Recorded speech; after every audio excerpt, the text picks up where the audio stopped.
Naka-i-share sa inyo karon na gabi na nakita na ko ba nga sikreto sa uban na nung na-bless sila.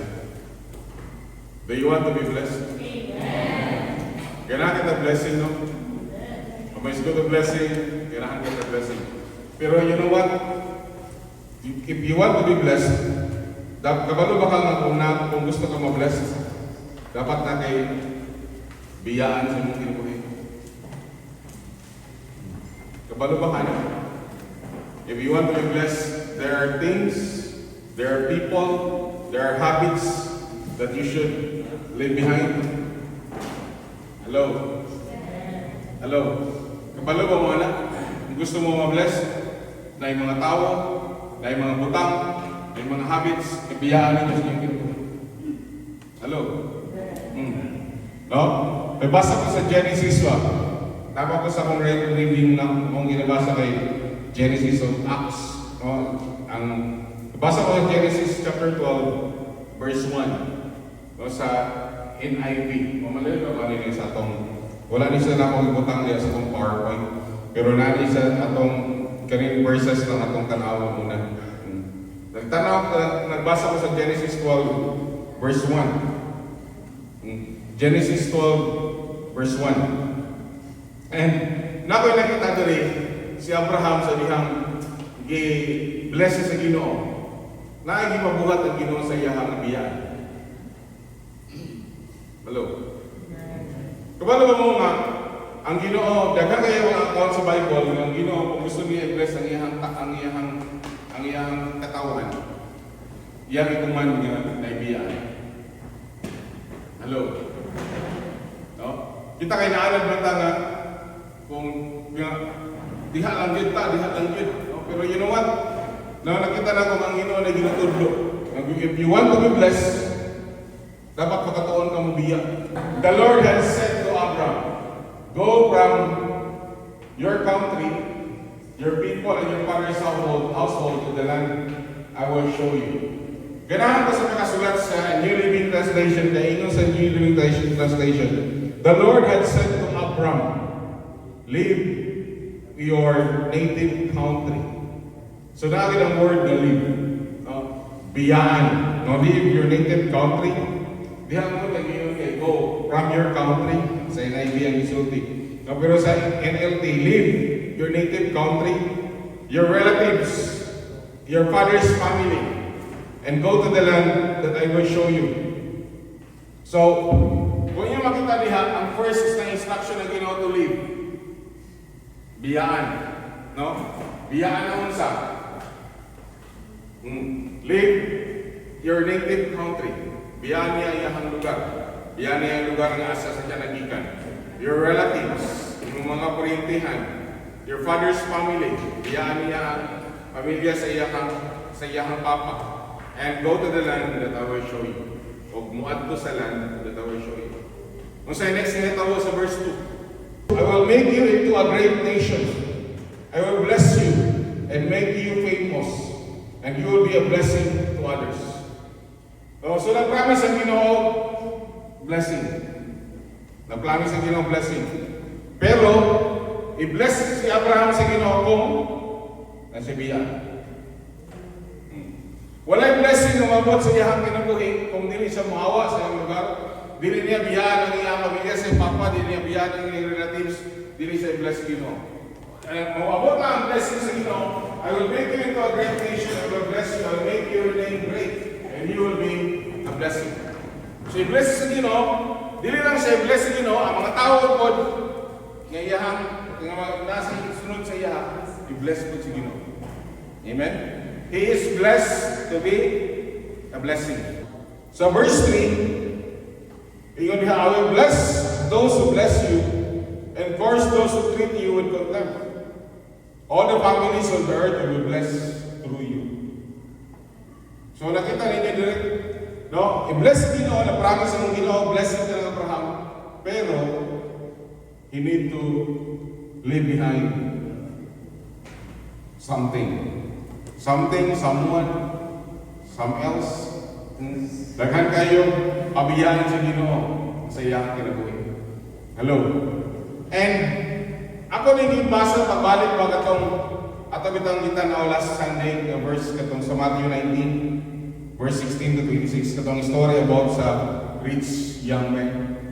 And nakita na ko yung rich young man di ba? Ibasa na ko na siya pagbalik. Kabalo ba mo nga naa kay matunan about living ani? Na kay matunan about living behind something sa imong life. No, kani siya nga story. Nakita na ko diri ba? Nganong sa uban possible ang blessing o nganong sa uban impossible ang blessing. Sa uban possible ang blessing because they understand that they need to leave behind something. Sa uban dili kabot ang blessing nanuman dili sila gahawa sa ilang dapat hawaan. Dili sila gabiya sa dapat nila biyaan. Hello? Because the Bible is so clear, we need to leave behind our past. Amen. We need to leave behind our sin. Amen. We need to leave behind our dark life. Diba? Diba? We need to leave behind. And pag na-leave behind na nimo sila, meaning, nakaipuli sa ilaha. Hello? Diba? Kung sa mga ipuli nimo, you follow Jesus. Diba? When Jesus called the disciples, when he called Peter, come, follow me. At that time, gaon sa sila. At that time, ga-facing sila. Ano nag-facing sila? Kay mo ilang trabaho. Di ba? Pero, kung sa sila, come, follow me. When they followed Jesus, they left everything. Hello? Gibiyahan nila ang ilahang mga kaptangan, gibiyahan nila ilang trabaho, kaya musunod sila kang Jesus. Hello? Na, malisay, you know what? Para ka makabalo, para ka makasabot, ang Ginoo na, yan ang mutano ko sa Ginoo, Lord, nanong man Lord nyo, kung nain mo follow nimo na magibiyaan.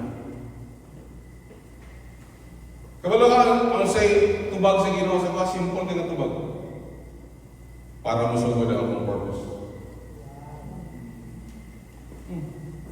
Para masugod ang purpose ng Ginoo sa Ginoo. You know what? You need to leave behind a lot sa iyong life para mahitabo ang purpose ng Ginoo sa iyong kinabuhi. Nanong dili ka kahitabo ang purpose sa atong mga kinabuhi. Di ta gusto mo biya. I don't know what God is telling you na biyaan mo. Pero dili mo ginabiyaan. That's why you are not experiencing blessing. You're not experiencing abundant blessing from the Lord. That's why you are not experiencing goodness of God sa iyong life. Because nagpabilin mo ka diha sa iyong gusto pabilin. Hello? You know what? Mo ni sa pasama? Grabe mo. Grabe ang Ginoo when it comes sa pag-bless sa iyang katawan. Balikan na ito ang Matthew 19 verse 16. Sa inyo niya, someone came to Jesus with this question, Teacher, what good deed must I do to have eternal life? Di ba? Nangutana sa sabi, buhaton ako para makadawat ko eternal life. Ingus Jesus, why ask me about what is good? Jesus replied, there is only one who is good. But to answer your question, if you want to receive eternal life, keep the commandments. You know what? Jesus, di ba, anak siya sa Ginoo? No? Pero bisan siya, wala siya nagsaling sa iyong kaugalingon na kaayo. Kasahagod ninyo. Wala siya nagsaling sa iyong kaugalingon na kaayo. Di man kumaayo yun siya. Ang Father na maayo. Hello? Di ba? Bisag kita, ayaw saling sa imong kaayo. E dili makaluwas ng mga imong kaayo. Ang kaayo mo sa Ginoo mo ay makatabang sa imo. Hello? Mo ni makatabang na ako. Sa verse 18. Which ones? Oh, grabe ni sa nakita na ko dali ang pumiro mo gining tawhanan. The man asked, and Jesus replied, you must not murder. You must not commit adultery. You must not steal. You must not testify falsely. Honor your father and mother. Love your neighbor as yourself. Ingon siya, I've obeyed all this. Sa verse 20. All these commandments. The young man replied, what else must I do? Gusto ko may buhaton na ako. Nung nagpasikat ka din siya mayo ng Jesus.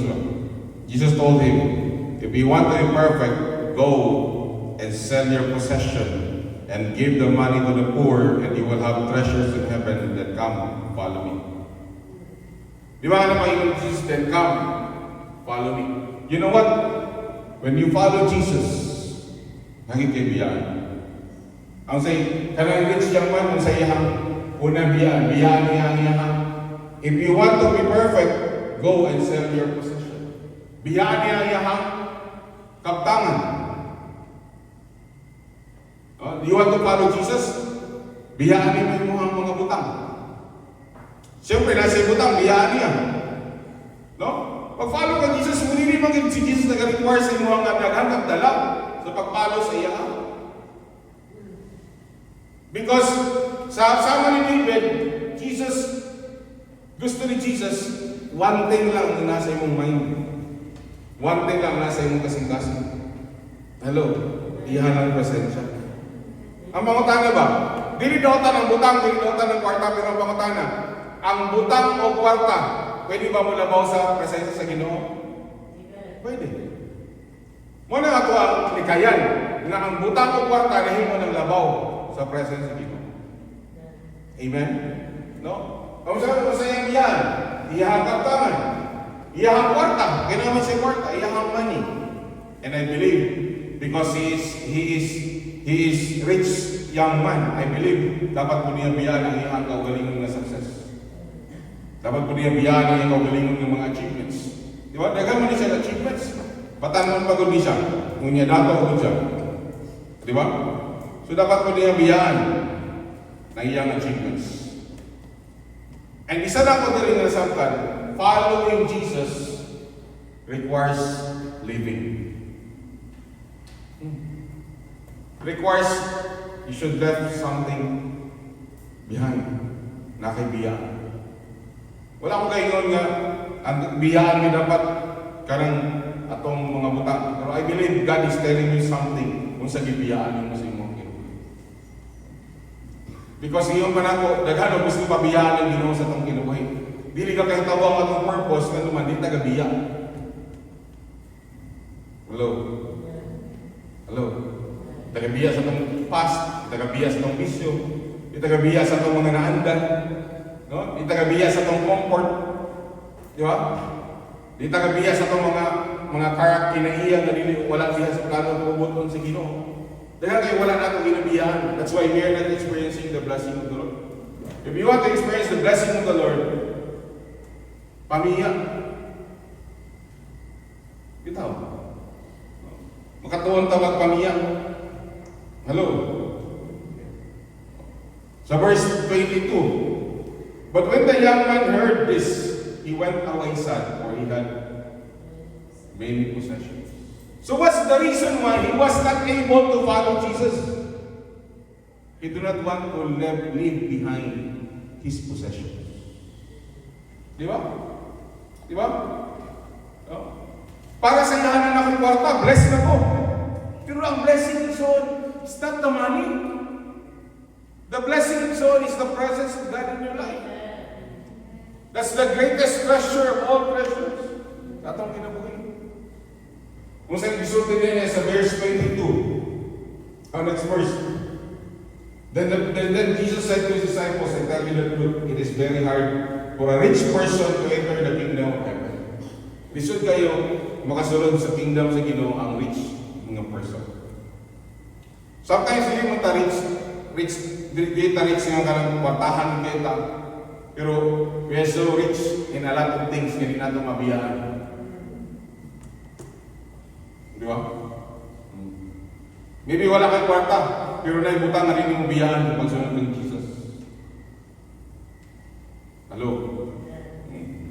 Next slide. Say next verse. Verse 24. I'll say it again. It is easier for a camel to go through the eye of the needle than for a rich person to enter the kingdom of God. Sayon pa daw mo maayo ka, sayon pa kayo nga ang kami makasulod sa mata sa dakong than for a rich person to enter the kingdom of God.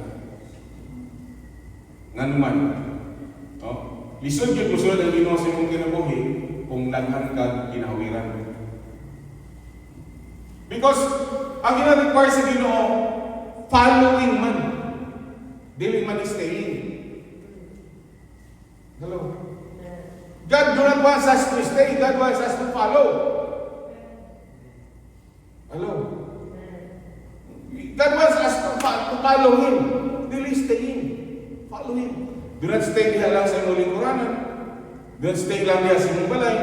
We need to follow Jesus. We need to walk the way Jesus walked. Amen?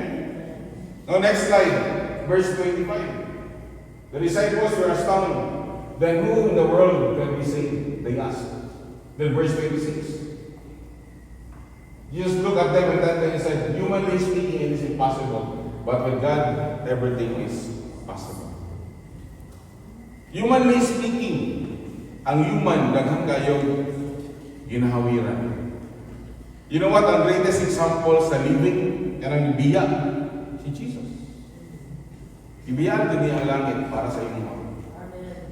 No? He has everything.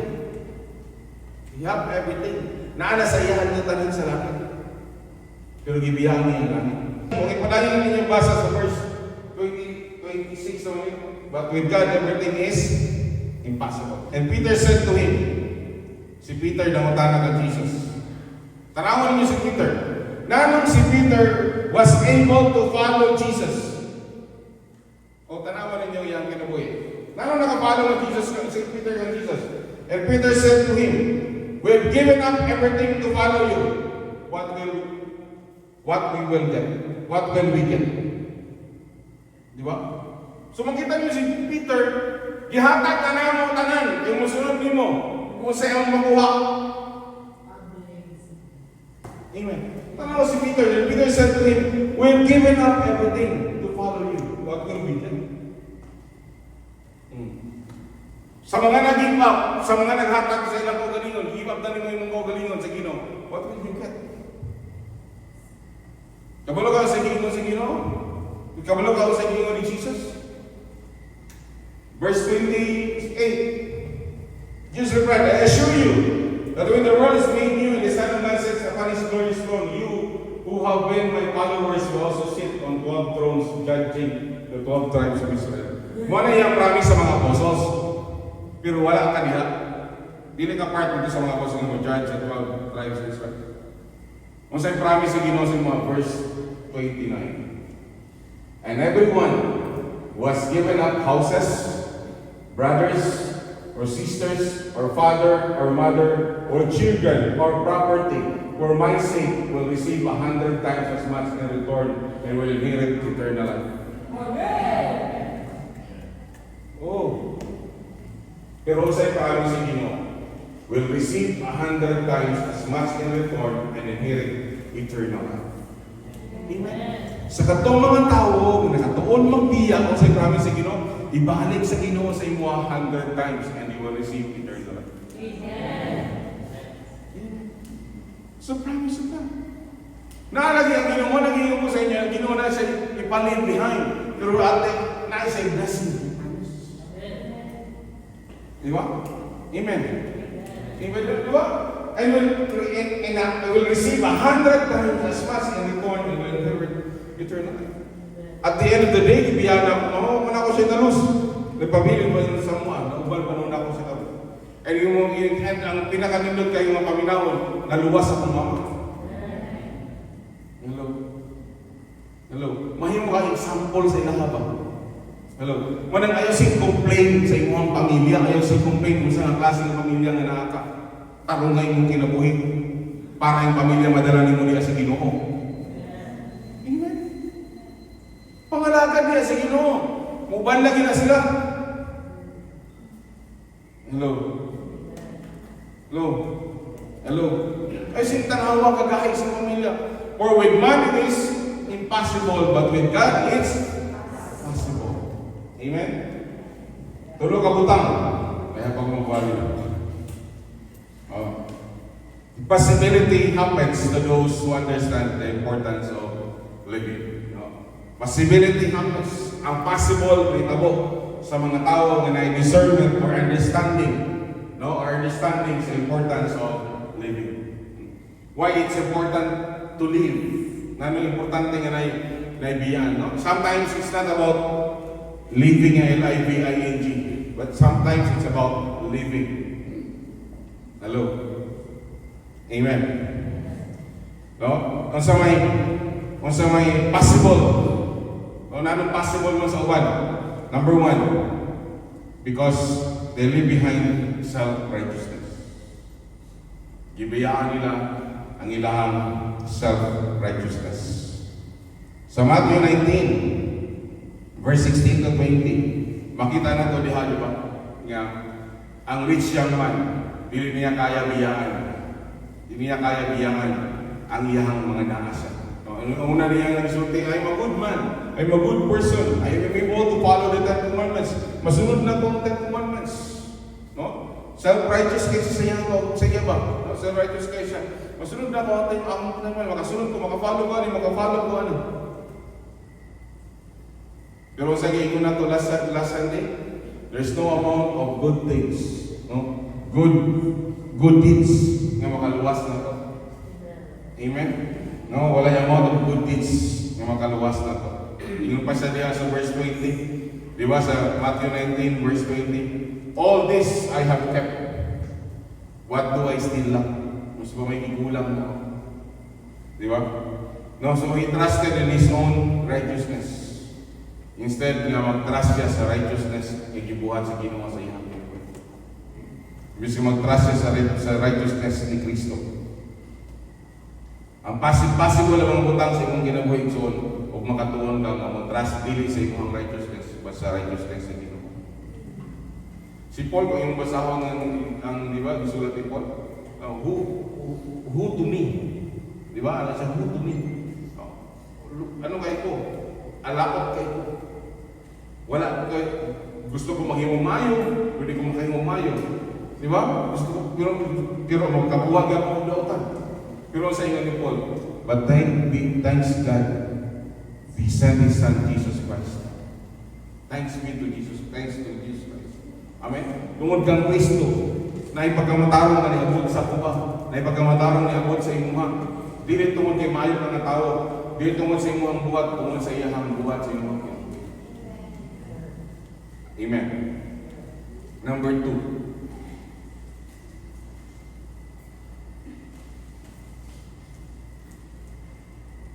Leave behind trust in riches. Leave behind. Katong rich young man, ibiyahan niya iyang trust sa iyang. Wala niya biyahin ang trust sa riches. Di ba? He was not able to leave behind iyang trust sa riches. Wala niya gibiyahan. And that, ang end na niya story, di ba? Si Peter. Di ba? He lived, the disciples, they live behind the riches. Maybe they're not that rich, sama sa rich young man. Pero what they have, maura tayo ilaha. Pag humana ito, ibiyahan nila, wala na. Di ba? Pwede mong punta sa'yo naman sa tuwa mo, biya. Pag daghan patag-reserve.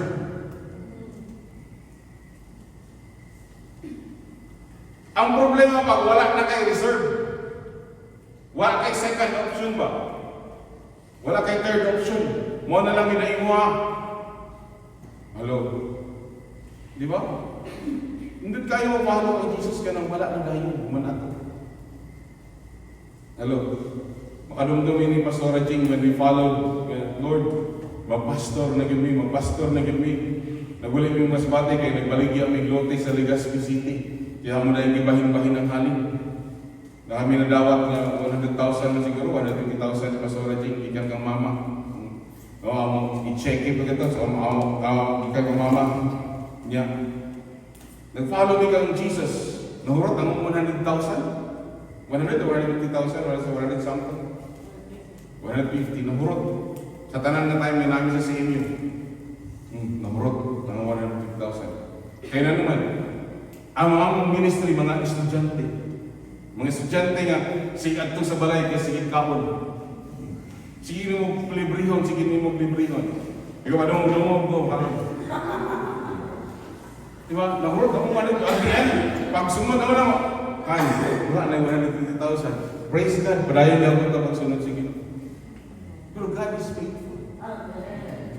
Kato nga tayo na ako may amo, katong wala na yun. Magkapadayon pa baka. Hello? Ngayon, wala na ko nagsaba ka mama, karoon pa lang siya nabalan, kabalo na, nahurot na. Nahurot na. Hello? Di ba mahimong obstacle mga danggal? Di ba? Mahimong obstacle ang trabaho. Amen. Oh.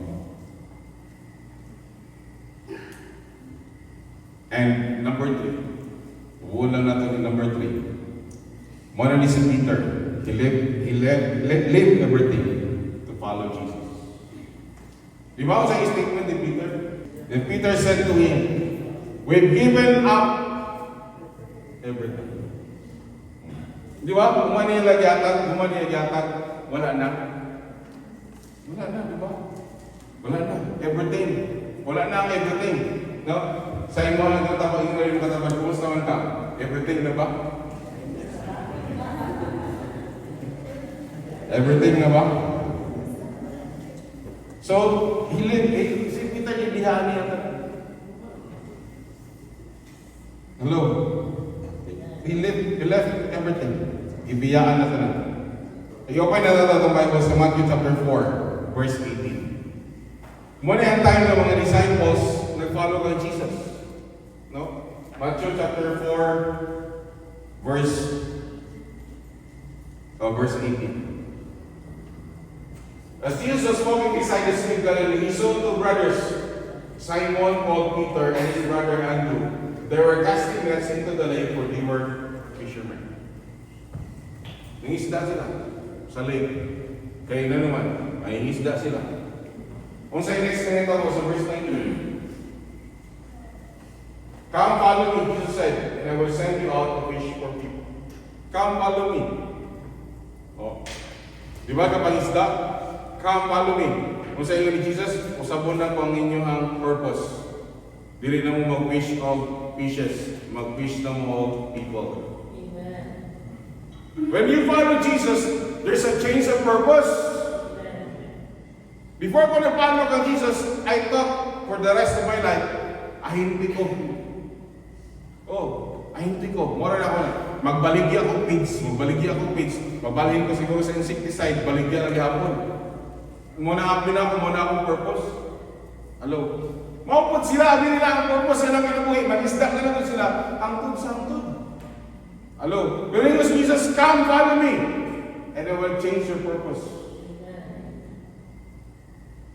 Hello? You know what? If you will follow Jesus, you will change your purpose. Isa na gusto niyo sa mong kinabuhi. Mora na mao, angkod sa angkod. Kahit plano ang Ginoo sa imong kinabuhi, na purpose ang Ginoo sa imong kinabuhi. Pero dapat makatuon kang mabiya. Sa kung sa'y naasin mo pagkahapon. Kung sa'y naasin mo past. Hello? That's why ang ban, piling mo makapadahin sa purpose sa Ginoo. Ano naman? Sige mo gahawid. Bilib niyo ginabiyaan. Pero ang nakabalo mo biya, nakakita silang purpose. Hello? Hello? Ang mga disciple, nakatuon man sila, kabalo man silang biya. That's why nakita nila yung purpose. Amen. Si David, kung si David nagpabilin lang sa, tingnan na siya nga, ito nakapuyo sa akuan. Kaya napatay naman niya si Goliath, hindi mo siya nga dili.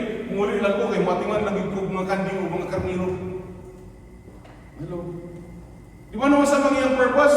From shepherding the people, the sheep of his father, to shepherding the people of Israel.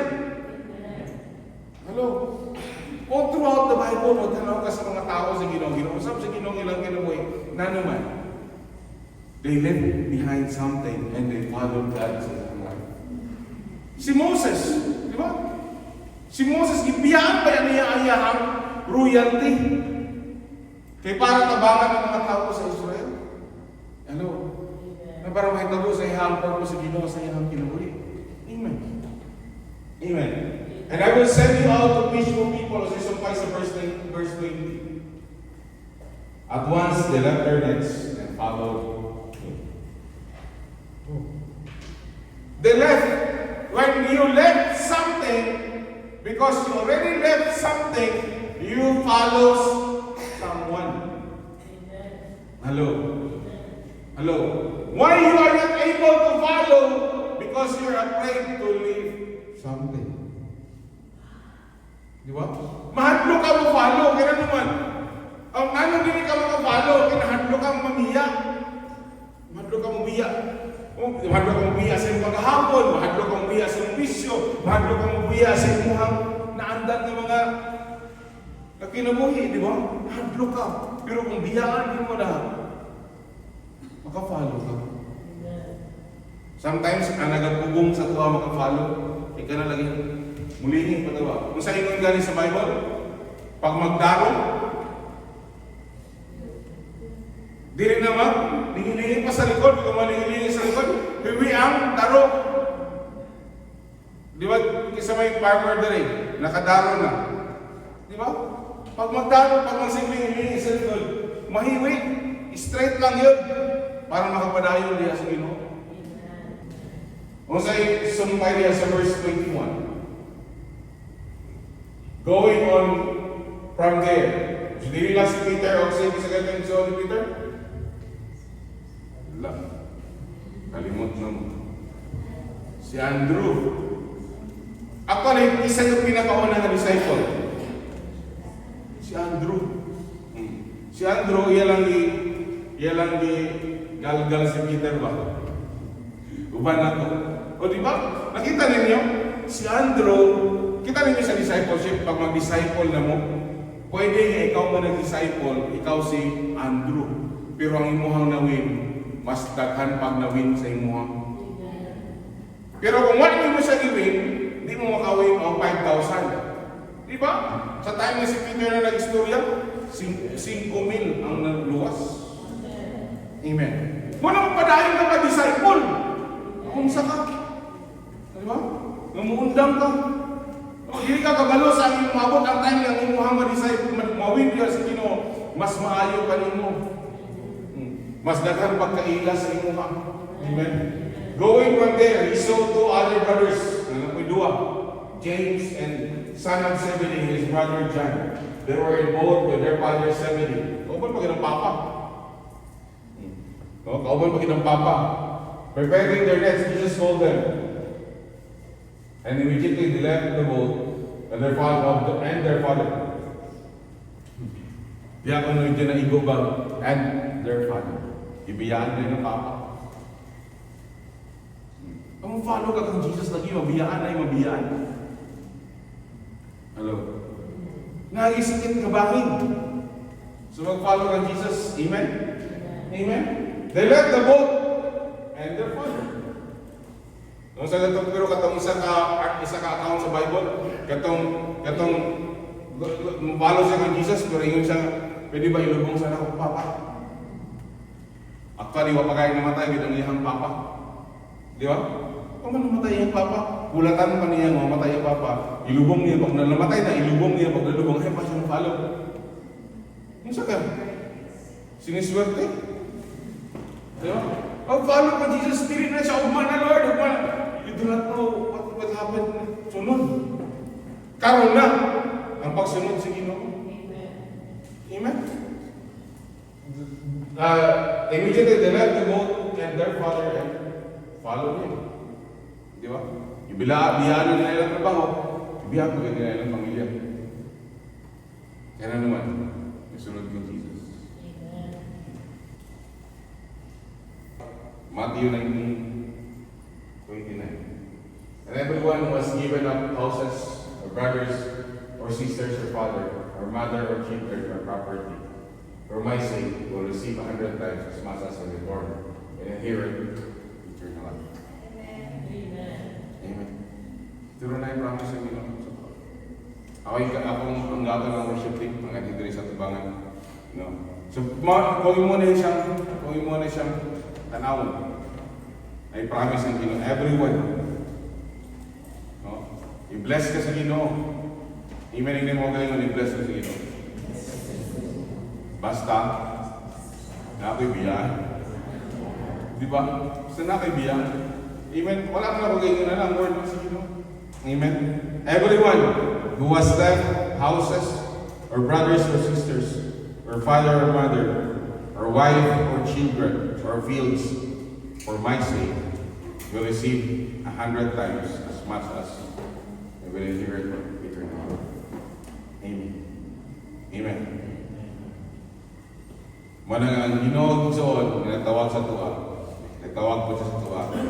No, tulid mga butang, mga habits, sumaya ginapabiyaan sa tuwa sa Ginoo. No, in order to accomplish. Kung sa i-accomplish sa Ginoo, i-accomplish sa Ginoo, ginaprepare sa Ginoo sa iyahang purpose. Amen. Iyahang purpose. No. Sige, manilog ta,